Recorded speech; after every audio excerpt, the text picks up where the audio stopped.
Bienvenue à la maison de la foi, peuple de Dieu. Aujourd'hui, nous parlerons d'un sujet très important, les ressources du ciel, ou alors la monnaie céleste. La Bible déclare, gratuitement vous avez reçu, gratuitement vous avez donné. La question est, nous recevons gratuitement de Dieu. Qu'est-ce que cela signifie? La grâce. Jésus-Christ a fait toutes choses dont nous avions besoin. Nous n'avons rien à faire.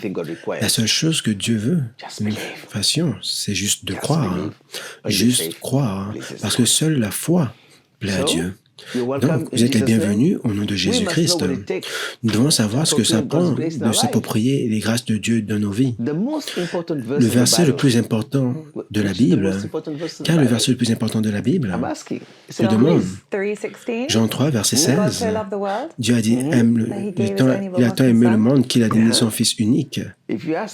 Si vous posez cette question à des millions de personnes, ils donneront la même réponse. J'applaudis, mais la Bible déclare, il y a un verset qui nous donnera accès au cœur de Dieu. La Bible déclare, Romains 10, au verset 17, la foi vient par l'écoute et l'écoute de la parole. Ça, c'est la clé pour avoir accès aux ressources du ciel. Ça, c'est la clé pour s'approprier toutes les bénédictions de Dieu. Quand tu parles des ressources de Dieu, parce qu'il a dit que Dieu est plus riche qu'au-delà de nos rêves. Lorsque nous parlons des ressources de Dieu, de la monnaie céleste, qu'est-ce que nous voulons dire par cela? Et comment est-ce que nous pouvons accéder à cela? Si nous sommes des enfants de Dieu, sûrement notre Père est le plus riche de le monde entier, plus que ce monde. Oui, mais vous savez, lorsque nous parlons de richesse, lorsque nous parlons des riches, nous devons savoir qu'il y a deux standards. Nous avons le standard mondain, ça qui parle de richesse, de statut social, mais Dieu a son propre standard. Et n'oublions pas, nous sommes ici pour le standard de Christ. La bénédiction et la richesse de ce monde enrichissent le corps temporairement. Qu'est-ce que je veux dire? Elles ne peuvent pas vous suivre au-delà de la tombe. Mais la richesse et les richesses des bénédictions de Jésus-Christ enrichissent votre esprit et votre âme pour l'éternité, au-delà de la tombe. Et c'est ce que Dieu value le plus. Jésus-Christ n'est jamais venu pour les choses temporaires. Il veut que nous puissions regarder les trésors du ciel. Rappelez-vous ces paroles. Peux-tu nous bénir avec la première lecture du jour? Matthieu 6, 19, 21. Écoutons le Seigneur qui nous introduira à ce sujet. N'accumulez pas pour vous-même les trésors sur la terre où les voleurs viennent et détruisent, mais accumulez pour vous des trésors dans le ciel où les voleurs ne peuvent atteindre. La question est, pourquoi est-ce que nous avons besoin de pouvoir pour nous-mêmes les trésors de la terre? Sur la terre ou sur le ciel? Sur la terre. Pourquoi? Parce que, à cause du besoin matériel que nous avons dans cette vie, et aussi parce que nous pensons continuellement au futur, aux nouvelles générations qui viennent après nous, afin que nous puissions vivre une vie confortable. Dans les standards d'élévation de ce monde, l'argent vient premièrement. Aujourd'hui, vous avez la personne la plus riche au monde est plus importante que le président. Si une personne a de l'argent, il a accès à tout. Comme on dit, l'argent répond à toutes choses. S'il classifie les pays, ils disent ce pays est développé, ce pays est sous-développé, pauvre, riche. L'argent devient le critère numéro un. Si vous voulez mesurer l'état de développement d'un pays, ils mesurent le PIB par personne pour mesurer leur richesse. Mais maintenant, peux-tu lire encore à nouveau ce que la Bible déclare par rapport au standard de Dieu?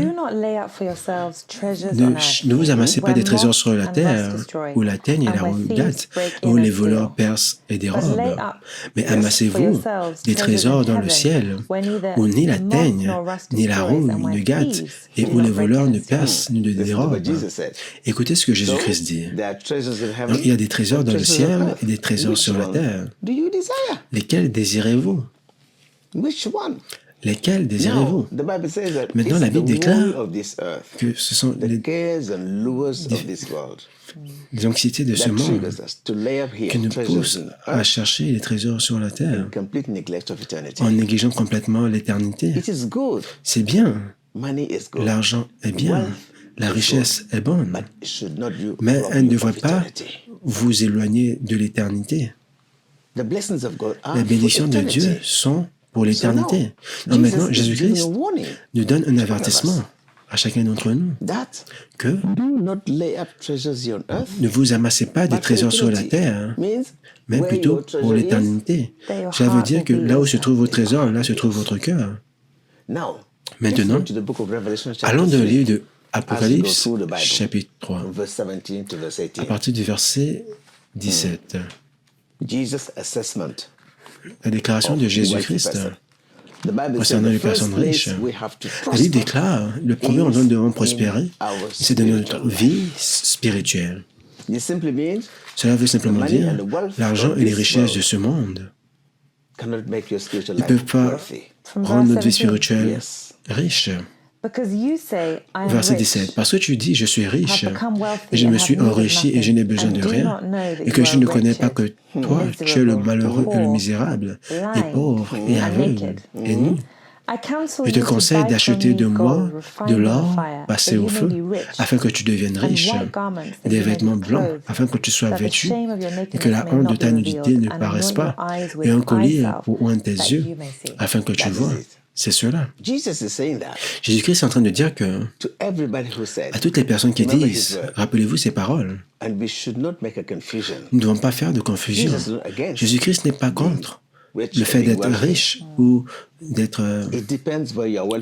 Mais ça dépend. Est-ce que vous êtes riche pour Dieu ou bien pour vos propres raisons? Nous avons des personnes qui sont riches, qui n'ont jamais permis à ce que l'argent enlève leur cœur de Dieu. C'est pour cela que l'Écriture dit, ayez comme si vous n'aviez pas, possédez si vous ne possédez pas, de l'Épître de Corinthiens. Cela veut dire que lorsque la richesse augmente, n'attachez pas votre cœur à cela. L'argent, la richesse, le statut sont de bonnes choses. Dieu sait que nous en avons besoin. Mais n'aimez pas ces choses. Ne les mettez pas au-dessus de Dieu dans votre cœur, dans votre vie. C'est l'avertissement que Dieu nous donne aujourd'hui. Vous vous rappelez, nous avons parlé de l'homme riche qui a dit à Jésus, Seigneur, qu'est-ce que je dois faire pour avoir la bénédiction? Il a dit, oh, la vie éternelle. L'argent et l'or ne peuvent pas t'amener là-bas, mais mes commandements, les commandements de Dieu. Quels commandements? Aime Dieu de tout ton cœur, de tout ton âme, et aime ton prochain. Oh Seigneur, j'ai fait cela depuis que je suis tout petit. Le Seigneur a dit bien. Maintenant, si tu veux être parfait, tes propriétés, tes possessions, qui sont grandes, va les vendre et donne-les aux pauvres. Et viens me suivre. Parce que les richesses, ces richesses étaient tellement grandes. L'homme a dit, hé, il a arrêté de suivre Jésus-Christ. Et ce que nous sommes en train de dire aujourd'hui, il s'est éloigné à cause de quoi? À cause de ses grandes possessions. Et ces possessions, il ne pouvait pas l'amener lorsqu'il a quitté ce monde. C'est pour cela que Jésus-Christ a dit, c'est plus facile pour un chameau d'entrer par le trou d'une aiguille qu'un riche d'entrer de l'orame des cieux. Qu'est-ce que cela veut dire? Tu as dit que cela veut dire, riche ne veut pas forcément dire la bénédiction financière, mais juste penser que nous sommes suffisants, que nous n'avons pas besoin de Dieu. Penser que notre richesse peut nous répondre ici, dans ce monde, ignorant que nous sommes actuellement dans le besoin. Maintenant, il y a quelque chose de très drôle, une histoire drôle dans la Bible, dans le livre de Marc, au chapitre 11. Alors, Marc 11, verset 12 à 14. Le lendemain, comme il sortait de Béthanie, il eut faim. Et voyant de loin un figuier qui avait des feuilles, il s'en approcha pour voir si peut-être il trouverait quelque chose. Mais étant venu, il ne trouvera rien que des feuilles, car ce n'était pas la saison des figues. Et répondant, il lui dit que désormais personne ne mange jamais de fruits de toi. Et ses disciples l'entendirent. Et ils s'en vinrent à Jérusalem, et entrant au temple, il se mit à chasser dehors ceux qui vendaient et ceux qui achetaient dans le temple. Et il renversa les tables des changeurs et des sièges. Verset 22. Et le matin, comme ils passaient, ils virent le figuier séché depuis les racines. Pierre, se ressouvenant de ce qui s'était passé, lui dit, Rabbi, voici le figuier que tu as maudit est sec. Je le trouve vraiment drôle. La Bible déclare, peux-tu encore le dire encore?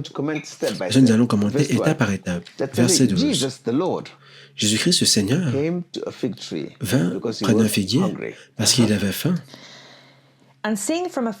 Et voyant de loin un figuier qui avait des feuilles, il s'y rapprocha pour voir s'il devait trouver quelque chose sur cela. Lorsqu'il s'approcha, il ne trouva rien que des feuilles, parce que ce n'était pas encore la saison des figuiers.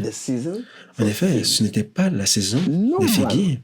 Personne, aucun être humain qui connaît que ce n'est pas la saison des figuiers n'ira en espérant des figues de ce figuier. Mais Jésus-Christ est allé là-bas. Mais le Seigneur connaît la saison mieux que toute personne.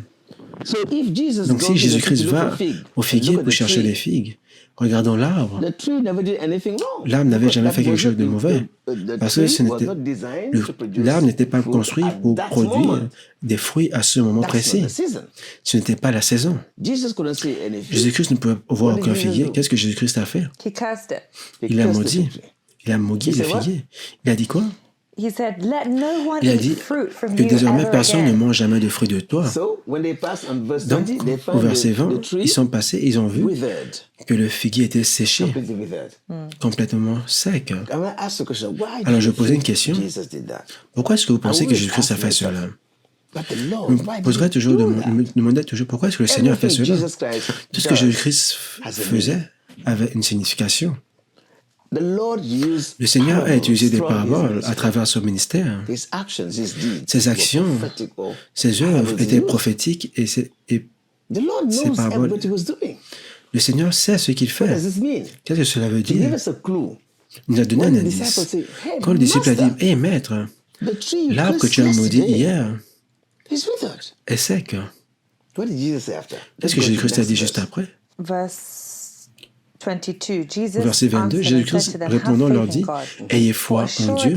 En vérité, je vous dis que quiconque dira à cette montagne, « Ôte-toi et jette-toi dans la mer, » et qui ne doutera pas dans son cœur, mais croira que ce qu'il dit se fait, tout ce qu'il aura lui sera donné.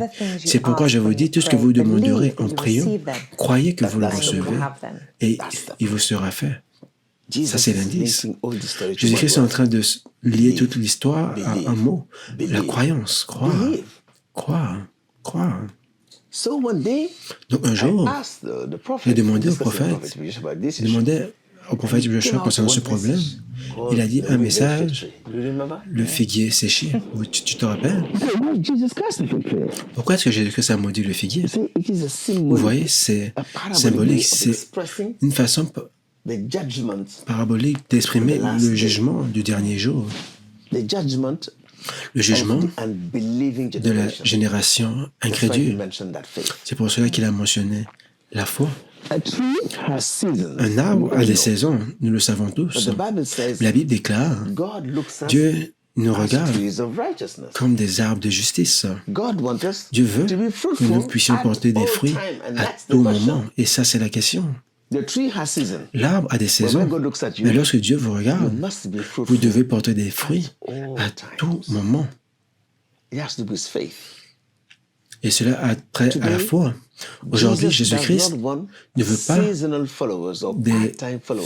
des disciples à temps partiel, mais des disciples à temps plein. Certains vont à l'église seulement le dimanche. Et le prochain jour de la semaine, leur cœur n'a aucune place pour Jésus-Christ ou pour la Bible. Ils se souviennent seulement de leur relation avec Jésus-Christ le dimanche, des disciples à temps partiel. Une pause dans la foi est une pause en Jésus-Christ. Pourquoi? La Bible déclare Jésus-Christ est notre justice. Lorsque vous croyez en lui, vous avez la présence véritable de Dieu en vous, à travers le Saint-Esprit. La Bible déclare la justice est comme un arbre, nous sommes accrochés à cela. En lui nous vivons, en lui nous déplaçons, en lui nous avons notre être. Donc maintenant, quel est le fruit que Dieu espère que nous puissions porter? Les fruits de l'esprit, la gentillesse à tout moment, la gentillesse à tout moment, la foi à tout moment. Mais aujourd'hui, l'amour, demain, la haine. Aujourd'hui, la fidélité, demain, l'infidélité. Jésus-Christ n'est pas intéressé dans la fidélité maintenant. Il est intéressé dans la fidélité dans 15 ans, 20 ans, au-delà de la mort, pour toujours. Si nous sommes en Christ, nous avons la vie de Christ, nous avons la vie éternelle. Cela veut dire que nous devons être en mesure de produire les fruits de la justice de maintenant jusqu'à l'éternité. Maintenant, vous vous rappelez pourquoi Jean leur a dit produisez des fruits dignes de la repentance de justice. Jésus-Christ a expliqué davantage. C'était une parabole. C'est pour cela que Jésus-Christ nous a enseigné dans le livre de Jean 15, au verset 4. Jean 15, au verset 4. Demeurez en moi et moi en vous, comme le sarment ne peut pas porter de fruits de lui-même. Quand Jésus-Christ dit « demeurez en moi et je demeurerai en vous », ça c'est le don de la justice. Cela veut dire « Christ demeure dans mon cœur à travers la foi ». Nous devenons un avec Jésus-Christ, nous sommes accrochés à lui. Dans la vie de Christ coule à travers nous. Donc, continue. Au verset 4. Comme le sarment ne peut pas porter de fruits de lui-même, à moins qu'il ne demeure dans le cep, de même vous non plus, vous ne le pouvez pas, à moins que vous ne demeuriez en moi. Là, c'est le fruit dont il est en train de parler, le figuier. Si vous demeurez en moi avec le don de la justice, la vie de Christ coulera à travers vous et produira le fruit de la justice, le don de l'Esprit. Accepter Jésus-Christ, c'est accepter la nature de Dieu. Quand le Saint-Esprit demeure dans notre cœur, dans notre vie, quand Jésus-Christ demeure en nous, il fait cela dans un but précis, afin que nous puissions développer un caractère de Dieu, la justice, le fruit de l'Esprit.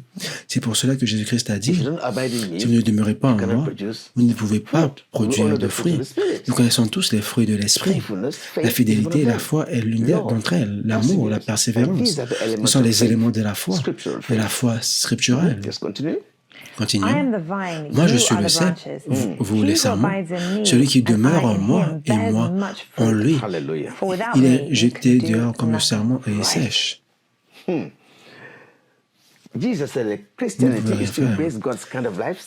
Jésus-Christ dit, la chrétienté, c'est adopter le style de vie de Dieu. La vie, c'est la vie éternelle, elle ne s'arrête pas.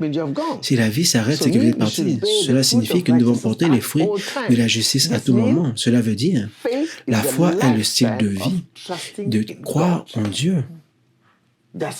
C'est pour cela que nous disons, nous prions sans cesse. Nous aimons sans cesse. Nous patientons sans cesse pour toujours. C'est le standard de Christ, style de vie, la foi positive, l'acte positif. Cela veut dire à tout moment, à chaque saison, vous devez parler positivement, penser positivement, et c'est comme ça que nous nous sommes connectés par la foi. Lorsque vous entrez dans le royaume, la dimension du royaume, vous devez rester dans cette dimension pour toujours. Et la vie de la foi ne peut pas prendre des jours de congé. Une pause dans la foi est une pause en Jésus-Christ. C'est ce dont la Bible parle. Nous devons demeurer en lui et lui en nous, afin que nous puissions continuer à produire les fruits de la justice tous les jours. Continuons. Si quelqu'un ne demeure pas en moi, il est jeté dehors comme le sarment et il sèche. C'est le mot que je voulais que tu prononces. Le figuier qui séchait, ça c'est la connexion. Et se réunir.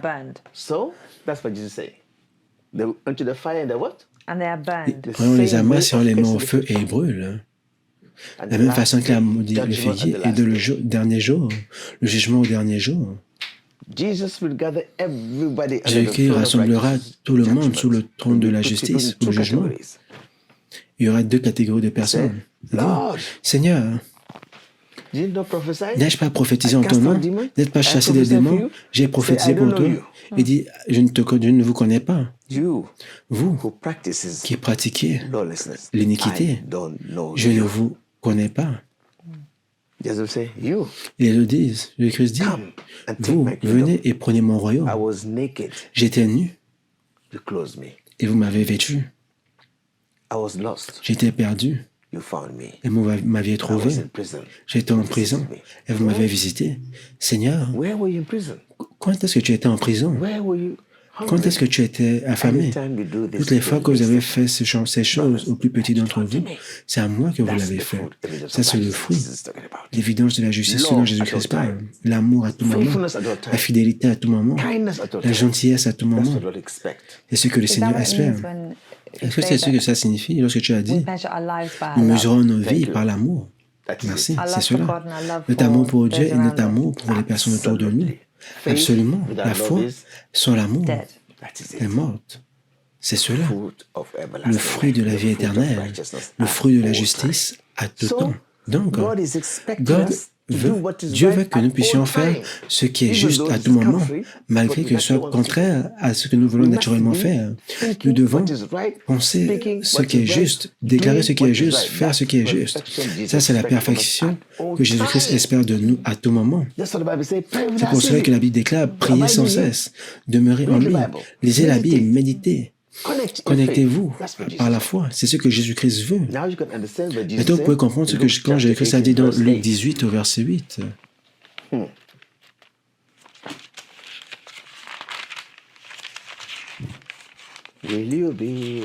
Serez-vous prêts? Serez-vous prêts lorsque le Seigneur reviendra? Je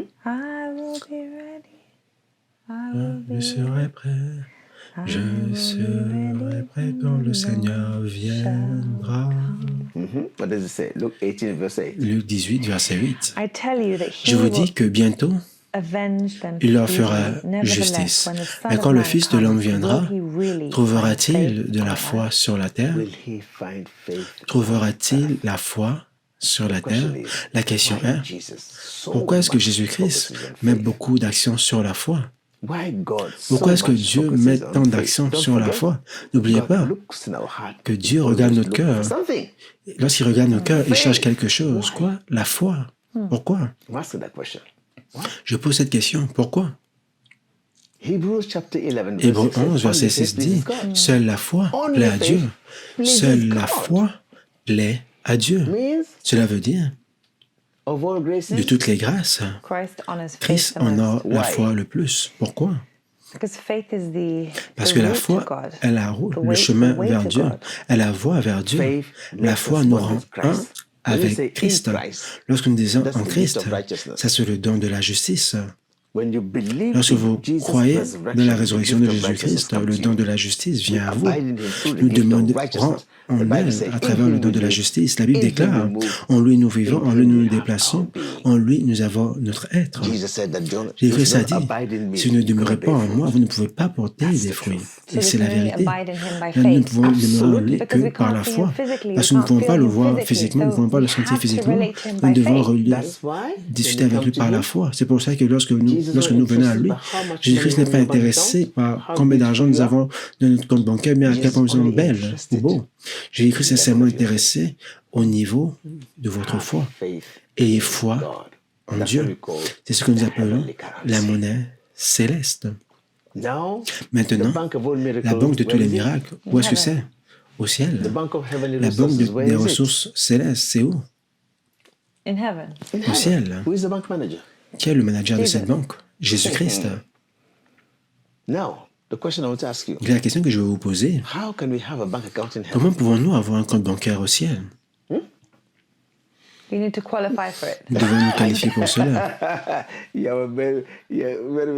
Tu m'as bien répondu. Comment est-ce que nous nous qualifions? C'est vrai. La réponse est correcte. Comment est-ce que je peux avoir un compte bancaire au ciel? Comment est-ce que je me qualifie pour ouvrir un compte bancaire au ciel? Lorsque vous recevez Jésus-Christ par la foi dans votre cœur, lorsque vous croyez en Jésus-Christ, lorsque vous donnez votre cœur à Christ, lorsque vous vous repentez et vous embrassez Jésus-Christ dans votre cœur, le voyage de la foi commence avec la vérité. Le voyage de la foi commence avec la vérité. Jésus-Christ est la vérité et la vérité vient de lui. Il est l'auteur, le finisseur et le perfectionneur de notre foi. Le moment où vous l'embrassez, un compte est ouvert. Où est-ce que se trouve ce compte? Au ciel? Non, dans votre cœur. Dans votre cœur. Le ciel est dans votre cœur. Avec votre cœur, vous croyez. Parce que vous donnez votre cœur à Jésus-Christ. Il ouvre votre compte. C'est pour cela que vous pouvez accumuler des monnaies, des trésors au ciel. Où est-ce que vous trouverez la monnaie céleste? Qu'est-ce qui est crédité dans ce compte bancaire? Comment est-ce que vous créditez ce compte bancaire? Un compte a des niveaux. Est-ce que vous continuez à aimer Dieu et aimer votre prochain, travailler par la foi, faire les œuvres de charité? Là, c'est une réponse générale. Comment pratiquement vont-nous créditer ce compte bancaire? Vous êtes faire, tu es proche. Il faut que tu sois plus précise. Vous êtes proche. Ce que tu as dit est vrai. N'importe qui peut aimer. N'importe qui peut aimer. Mais rappelez-vous ce que Jésus-Christ a dit. Aimer pour l'amour de Dieu. Lorsque vous aimez pour des raisons classiques, des raisons matérielles, zéro. Ce n'est pas mesuré. Lorsque vous partirez au ciel ce jour, il y a une balance. Jésus-Christ a dit, voici la condition donnée pour le salut. Et de l'autre côté, nous devons. Ce que vous devez faire dans cette balance, c'est de la faire équilibrer. Ça, c'est débit. Ça, c'est le côté débit. Ça, c'est le côté crédit. Vous savez, un compte bancaire a deux côtés. Pour prendre cette Bible, le record céleste, la balance est ici. Je vous dis, mais oui, mais j'aime ma mère. Zéro. J'aime mon frère. Zéro. Ce que, en français, nous disons chèque sans provision. Lorsque j'écrivais votre chèque, zéro. Seigneur, mais j'ai fait des miracles, j'ai prié au nom de Jésus-Christ, zéro. J'ai prophétisé, zéro. J'ai fait cela, zéro. Non, vous ne vous qualifiez pas. Toi. Oh mon Dieu. Mais Seigneur, qu'est-ce que j'ai fait pour avoir autant d'argent ici? J'étais nu. Tu m'as donné des vêtements. J'avais faim. Tu m'as donné à manger. Toutes les fois que vous faites cela au plus petit d'entre vous, c'est crédité de votre compte. Ça, c'est la monnaie céleste dont Jésus-Christ parle. La foi qui œuvre avec l'amour, les fruits de l'esprit. Donc, la foi est profonde, plus profonde, encore plus profonde. C'est pour ça que l'apôtre Paul a dit que tout cela sans l'amour n'est rien. Merci beaucoup. Vous prophétisez tout. Donnez tout ton argent pour les pauvres. Sans l'amour, je ne le fais pas. Comment est-ce que je peux avoir la foi qui déplace les montagnes? Et puis je suis zéro. C'est ce que Paul a dit. Si j'ai la foi pour chasser des démons, sans l'amour, c'est l'amour dont on est en train de parler pour Dieu. Je suis comme une cymbale qui retentit. Si je donne mon argent pour les pauvres et je n'ai pas l'amour, je dis, Seigneur, comment est-ce possible de donner l'argent aux pauvres sans avoir l'amour? Parce que les gens peuvent faire tellement de choses pour des raisons égoïstes. Vous pouvez paraître bien, avoir une bonne réputation. Jésus-Christ n'essayait pas de paraître bien. Il était bon. Il n'était pas concerné par sa réputation, il avait le caractère. Il aimait aider les autres, pas parce qu'il voulait être apprécié, mais parce qu'il obéit à son Père dans les cieux. Et c'est ce que son Père dans les cieux lui a dit de faire. Maintenant, vous comprenez? Même pas ce que vous faites, qui ne vient pas de votre cœur, c'est zéro. Vous pouvez voir votre compte bancaire. Combien avez-vous dans votre compte bancaire? Même pas ce que vous faites de votre cœur. Parce que je sais que chacun d'entre nous savons à peu près combien nous avons dans notre compte bancaire physique. Vous me direz exactement combien vous avez. l'essence. Vous savez combien vous avez, mais combien avez-vous dans votre compte céleste? La seule monnaie acceptable est la seule qui est enregistrée dans votre compte céleste, dans votre cœur. Peu importe ce que vous faites qui n'est pas de votre cœur, c'est zéro devant Dieu. C'est pour ça que lorsque vous donnez, donnez pour l'intérêt de Dieu. Lorsque vous aimez, aimez pour l'amour de Dieu. C'est pour cela que Jésus-Christ a dit, lorsque vous donnez, n'espérez pas quelque chose en retour. Cela sera crédité dans votre compte bancaire au ciel. C'est bien, c'est mieux de faire du bien maintenant et que les gens soient ingrats parce que vous avez Dieu et la personne qui vous récompense. Jésus-Christ a dit, lorsque vous avez prié, vous priez, ne faites pas de bruit comme les pharisiens, ils auront leur récompense parce qu'ils veulent la récompense terrestre. Mais allez dans la place secrète, priez le Père dans les cieux. La récompense est grande, elle est créditée dans votre cœur. Peu importe ce qui n'est pas du cœur, n'a aucune valeur devant Dieu. Pour cela, peu importe l'offrande que vous apportez devant Dieu, si cela ne vient pas du cœur, elle n'a aucune valeur pour Jésus-Christ. Et vous pouvez comprendre pourquoi Caïn est venu pour apporter l'offrande pour des raisons égoïstes. Dieu n'a jamais approuvé cela. Cela veut dire que tous les articles de la foi chrétienne, de toute grâce, Jésus-Christ honore la foi le plus. Pourquoi? Parce que la foi honore Jésus-Christ le plus.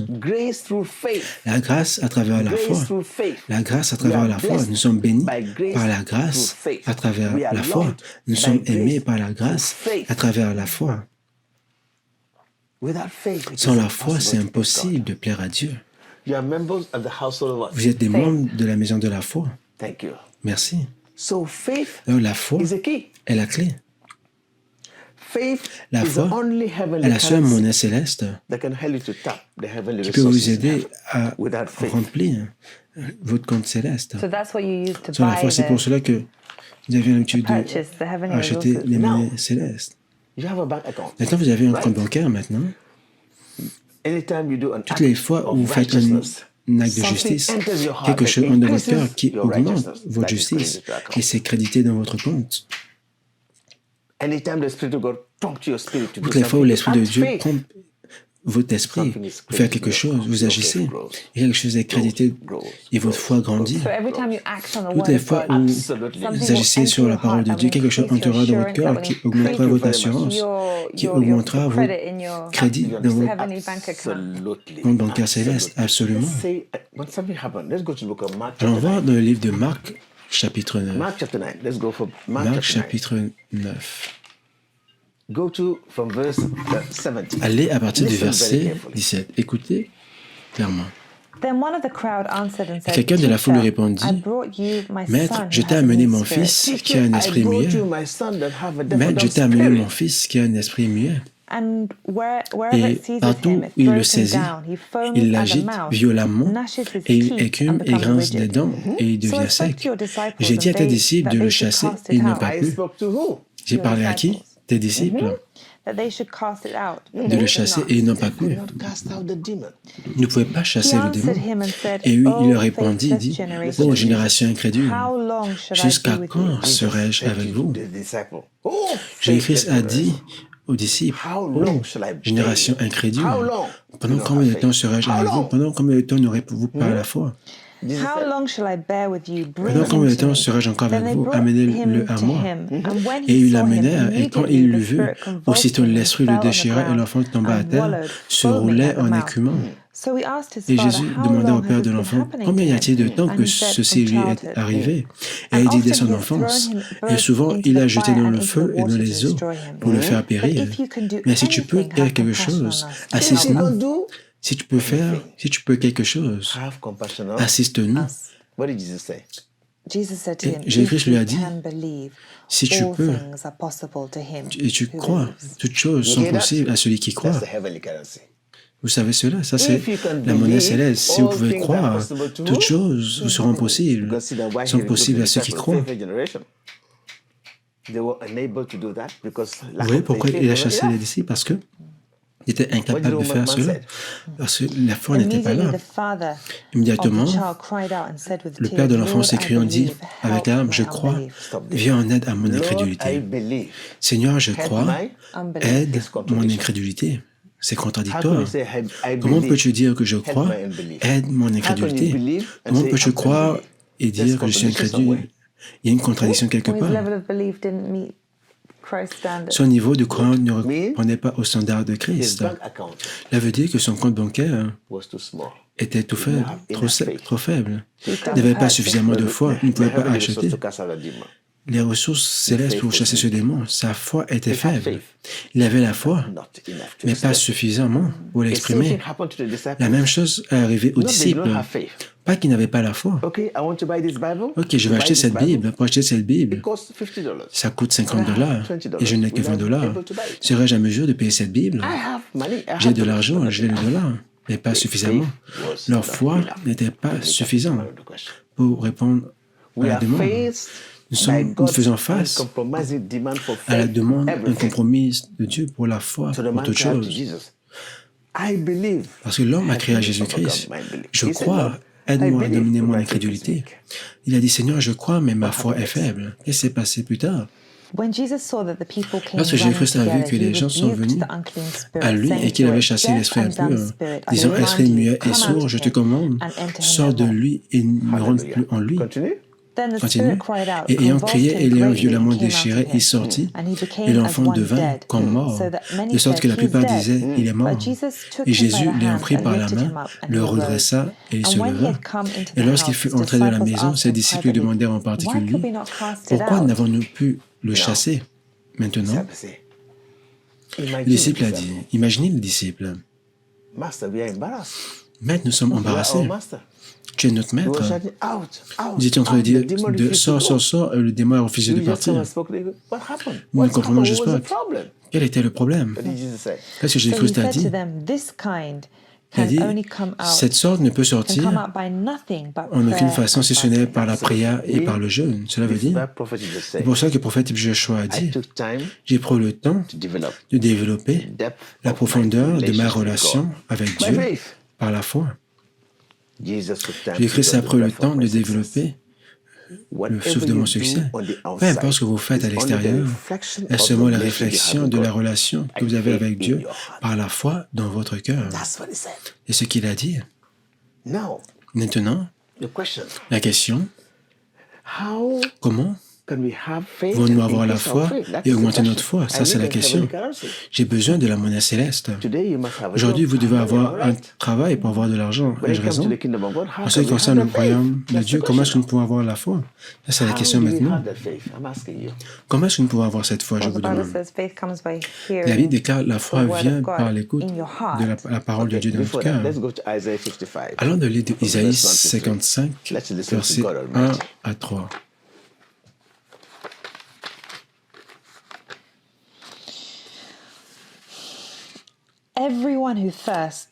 Quiconque a soif, venez aux eau. Et vous qui n'avez pas d'argent, venez acheter et manger. Vous qui n'avez pas d'argent, pouvez-vous acheter dans ce monde sans argent? Pouvez-vous aller au restaurant sans argent?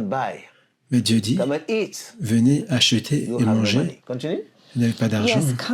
Oui, venez acheter sans argent et sans prix de vin et de lait. Pourquoi dépensez-vous l'argent pour ce qui n'est pas du pain? Et pourquoi dépensez-vous l'argent pour ce qui n'est pas du pain? Pourquoi est-ce que vous dépensez l'argent pour ce qui n'est pas du pain? Rappelez-vous les paroles de Jésus-Christ lorsqu'il a multiplié le pain. Pourquoi est-ce que vous êtes en train de laborer pour les choses de cette terre? Pourquoi ne pouvez-vous pas laborer pour les choses de la vie éternelle? Continue. Et votre argent pour ceux qui ne, et votre labeur pour ceux qui ne rassasient pas. Écoutez-moi attentivement et mangez ce qui est bon. Là, ça, c'est la réponse. Écoutez et mangez. Cela veut dire ce que vous écoutez, c'est la parole.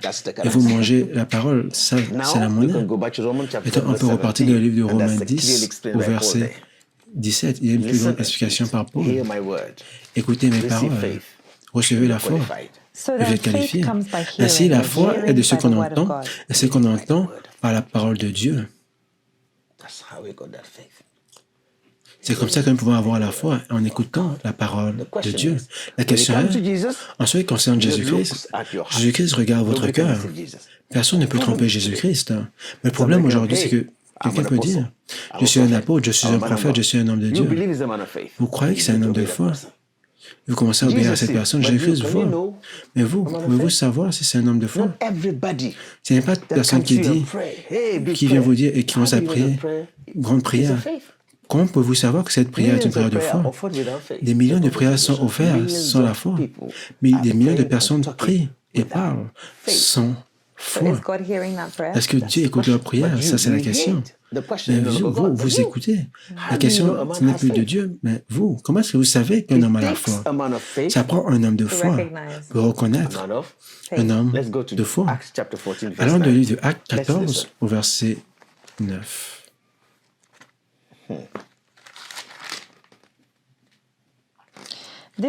Cet homme entendait parler.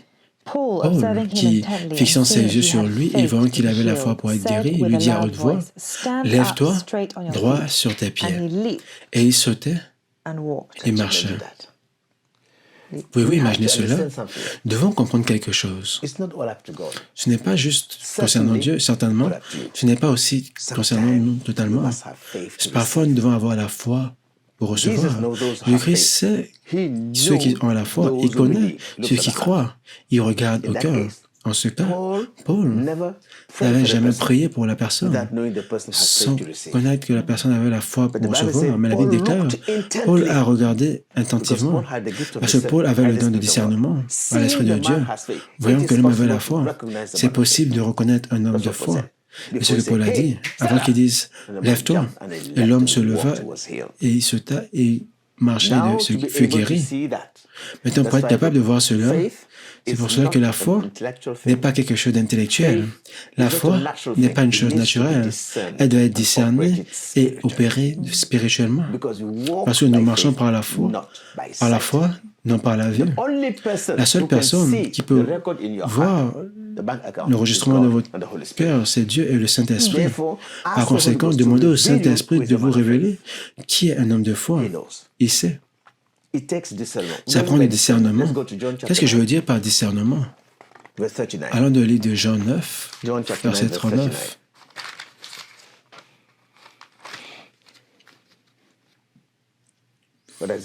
Qu'est-ce que cela dit? Et Jésus-Christ dit, « Moi, je suis venu dans ce monde pour le jugement.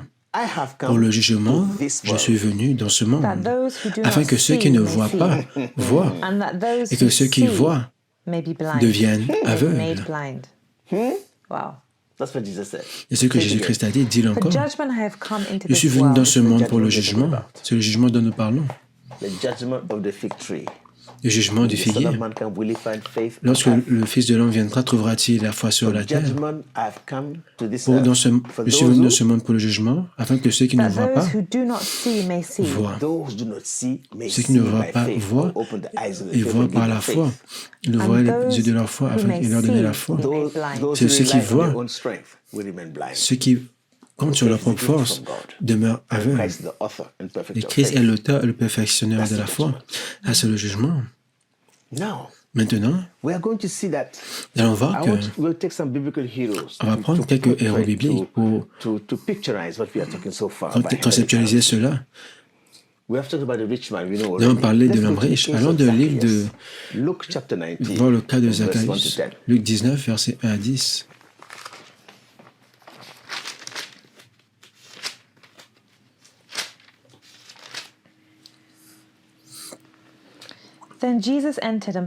Et il entra dans Jéricho et traversa la ville. Et voici un homme appelé du nom de Zachée. Il était chef de publicains et il était riche. Et il cherchait à voir Jésus, car il était et il ne pouvait à cause de la foule, car il était petit de taille. Et courant en avant, il monta sur un sycomore pour le voir, car il allait passer là. Et quand il fut venu à cet endroit, Jésus, regardant, le vit et lui dit, « Zachée, descends vite, car il faut que je demeure aujourd'hui dans ta maison. » et descendit à la hâte et le reçut avec joie. Et voyant cela, tous murmuraient, disant qu'il était entré chez un pécheur pour y loger. Et Zachée, se tenant là, dit au Seigneur, « Voici, Seigneur, je donne la moitié de mes biens aux pauvres. » Écoutez, qui était cet invité? Un homme riche. Il avait de l'argent. Il était un homme de caractère. Il était un homme de richesse et de stature. Mais qu'est-ce que Zachée a dit? Il a dit, Seigneur, je donne la moitié de mes biens aux pauvres. Maintenant, il a compris quelque chose. Zachée, étant riche, quand Jésus venait, il est monté sur l'arbre parce qu'il était court. Cet acte qu'il a fait en montant sur l'arbre était un acte d'humilité. Pouvez-vous imaginer un gros homme riche qui monte sur un arbre pour voir Jésus? Jésus a vu immédiatement dans son cœur la monnaie céleste. Il a oublié par rapport à son argent, son statut, et il est monté sur l'arbre. Et Jésus-Christ a dit, aujourd'hui le salut vient dans ta maison. Ça, c'est la récompense céleste. Il a compris à ce moment la valeur des ressources du ciel, la futilité des ressources de la terre. Vous voyez, Jésus-Christ a vu son cœur et a vu la monnaie céleste en lui. C'est pour cela qu'il a dit que le salut vient à toi. Cette monnaie céleste était beaucoup plus récompensée. Il a dit, je donne la moitié de mes biens aux pauvres. Et si j'ai fait tort à quelqu'un par une fausse accusation, je le rends le quadruple. Ce que le riche homme a échoué à faire, Zachée l'a fait. Il a fait la restitution. Il a abandonné les richesses de cette terre afin de gagner les trésors du ciel. Un homme peut être riche. Un homme qui est pauvre. C'est un homme qui n'a pas la foi, parce que la foi est la monnaie céleste, que seul Jésus-Christ valut. Zachée comprit la signification de la foi et la valeur de la foi. Il a agi par la foi et le salut est venu. Et les choses de la vie éternelle sont venues dans sa vie. Il n'a jamais permis à l'argent de l'éloigner de l'éternité. Maintenant, un autre exemple. Actes chapitre 3, versets 5 à 6. Et il les regardait attentivement, s'attendant à recevoir quelque chose d'eux. Ils ont trouvé un homme pauvre qui était assis à l'entrée du temple. Qu'est-ce qu'il attendait? Qu'est-ce qu'il espérait? Pourquoi est-ce qu'il était assis là-bas? Il voulait avoir de l'argent. Il cherchait à avoir l'argent du jour au nuit. Lorsque Pierre, les gens sont venus, il les a regardés espérant recevoir quelque chose d'eux. Il espérait l'argent de cette terre. Qu'est-ce que Pierre a dit? Je n'ai ni argent ni or. Je n'ai ni argent ni or. Mais ce que j'ai dans le compte bancaire de mon cœur, je te le donne. Au nom de Jésus-Christ de Nazareth, lève-toi et marche. Pierre a dit, il n'est pas le pound ou le dollar, mais j'ai la monnaie céleste dans mon cœur. Au nom de Jésus-Christ, lève-toi et marche. C'est ce que Pierre a dit. Qu'est-ce qui est arrivé alors? Et l'ayant pris par la main droite, il le leva. Pourquoi est-ce que Pierre l'a pris à la main droite? Parce que l'homme ne savait pas, ne connaissait pas la valeur de la monnaie céleste. L'homme l'a juste regardé. Pierre l'a attrapé. Qu'est-ce qu'il a fait? Il le leva pour augmenter sa foi. Et à l'instant, les plantes et les chevilles de ses pieds devinrent fermes. Et faisant un saut, il se tint debout et marcha. Et il entra avec eux au temple, marchant et sautant et louant Dieu. Les monnaies célestes, les bénédictions spirituelles, ne peuvent être appropriées que par la ressource céleste qu'est la foi. Ça, c'est l'évidence de la foi, le changement de vie. Allons voir le livre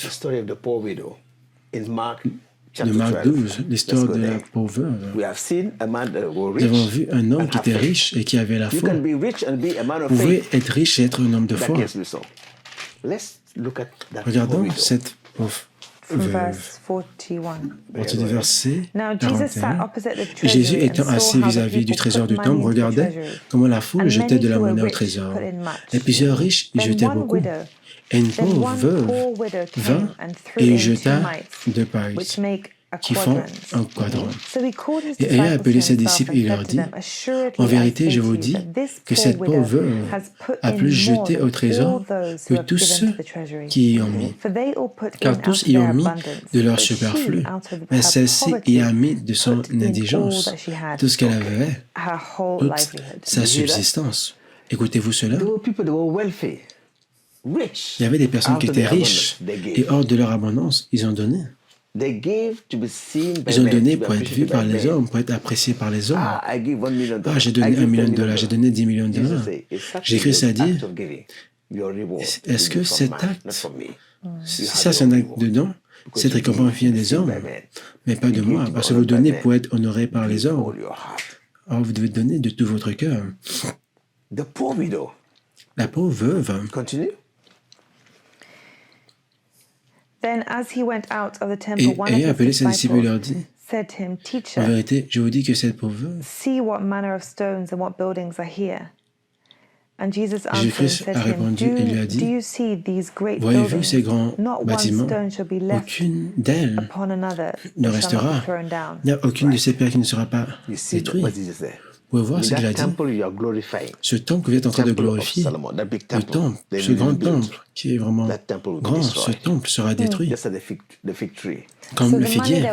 L'argent qu'ils étaient en train de mettre à l'intérieur, ce n'était pas pour restaurer le temple. Mais c'était pour... Cet argent était pour le royaume de Dieu. C'était... Jésus a dit, si vous avez un temple, le but du temple, c'est de produire la foi. Le temple, la récompense, les ressources du Saint-Homme du cœur, jusqu'à ce que les êtres humains réalisent, que l'Église réalise que le cœur de l'homme est le temple de la foi. C'est à ce moment que nous verrons la grâce de Dieu de nos vies. Parce que Jésus-Christ est en train de dire que cette pauvre veuve, elle avait seulement un denier, mais elle a donné plus que tous les autres. Pourquoi? Parce qu'elle a donné par la foi. Ça, c'est l'offrande sacrificielle. Cet argent, c'est pour le temple du cœur. Ce qu'elle a fait a été accrédité beaucoup plus d'argent dans son compte céleste que plutôt que tous les autres. C'est le temple que Dieu value, pas le temple qui est fait de pierre. Et que Jésus est en train de dire, de la même façon, alors si vous dites que le temple de Dieu n'est pas de l'extérieur, le temple réel est à l'intérieur. L'adoration doit être faite en esprit et en vérité de votre cœur. La prière doit être faite en esprit et en vérité de votre cœur. Ce qui n'est pas du cœur, ce qui n'est pas de la foi, n'a aucune signification. Cette monnaie céleste dont nous parlons attire notre attention que nous faisons face à la demande incompromise de Dieu pour la foi. Peu importe ce que nous recevons de Dieu vient du fait que nous nous accrochons à lui activement par la foi. Et ce que je veux dire, pourquoi est-ce que nous appelons monnaie céleste? Parce qu'elle bénit votre âme pour l'éternité, au-delà de la tombe. Allons dans le livre de Luc 16, 19 à 31.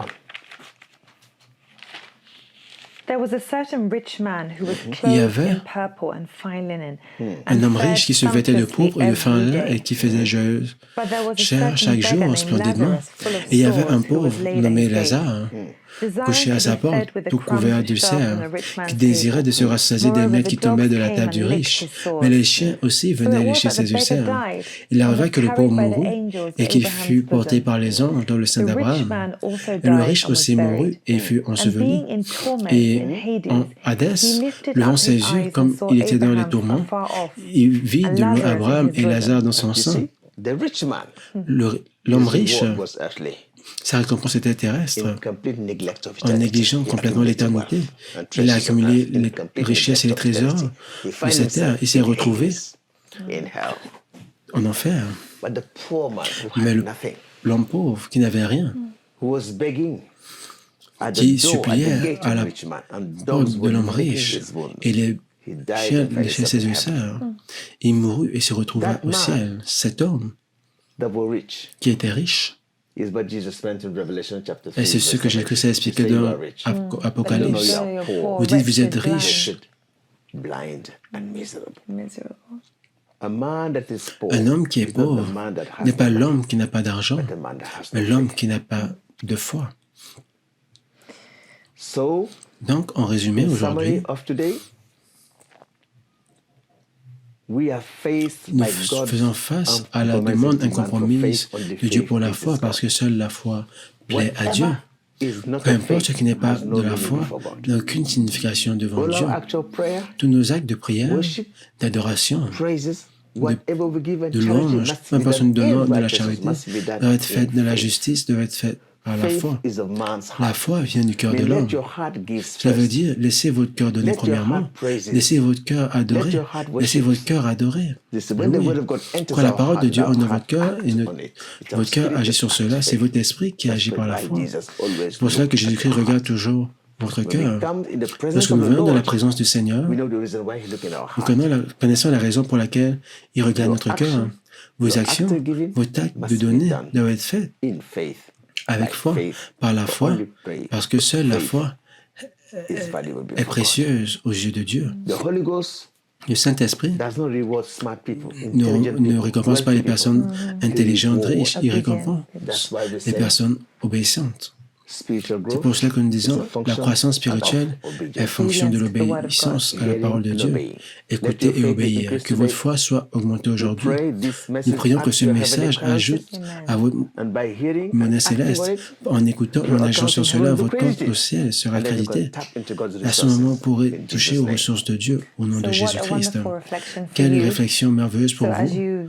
Au moment où vous allez, ne vérifiez pas juste seulement votre statut financier du secteur, mais plus important, vérifiez à l'intérieur et voyez votre compte bancaire, votre compte bancaire céleste se trouve où? Dans votre cœur, parce que ce que Jésus regarde dans votre cœur. Ce n'est pas votre apparence extérieure qui regarde, mais il regarde votre cœur pour voir si la foi y est. Parce que la foi est ce dont vous avez besoin afin d'accéder à toutes les ressources célestes. Parce que c'est vrai que, en tant qu'enfant de Dieu, Dieu est le créateur du monde entier, de la terre entière. Toutes les ressources de ce monde. Et il est celui qui est au contrôle. Nous avons besoin d'être connectés au Père, au créateur de ces ressources, par la foi dans notre cœur. Et si aujourd'hui vous sentez que votre foi n'est pas suffisante, rappelez-vous, ce n'est pas à vous de regarder au-dedans de vous pour voir combien de foi vous avez, mais demandez à Dieu et vous donnerez la foi dont vous avez besoin. Et vous mettrez cette foi en pratique. Comment? Par l'amour. Parce que la foi, sans l'amour, est infidèle. Vous pouvez voir la raison pour laquelle nous sommes ici pour vous aider. Grandir dans la foi, dans la maison de la foi. La Bible déclare, si vos actions sont motivées par des intérêts personnels, en d'autres mots, si vos actions, vos œuvres ne sont pas motivées par la foi, vous êtes en train de faire hypothéquer la joie du lendemain. Vous voulez acheter une maison, vous prenez une hypothèque. Il faut regarder votre compte bancaire, mais lorsque vous partez au ciel, il faut regarder l'état de votre cœur. Seule la monnaie céleste peut vous amener au ciel au nom de Jésus-Christ. Amen. Que Dieu vous bénisse. Que le Seigneur soit avec votre esprit.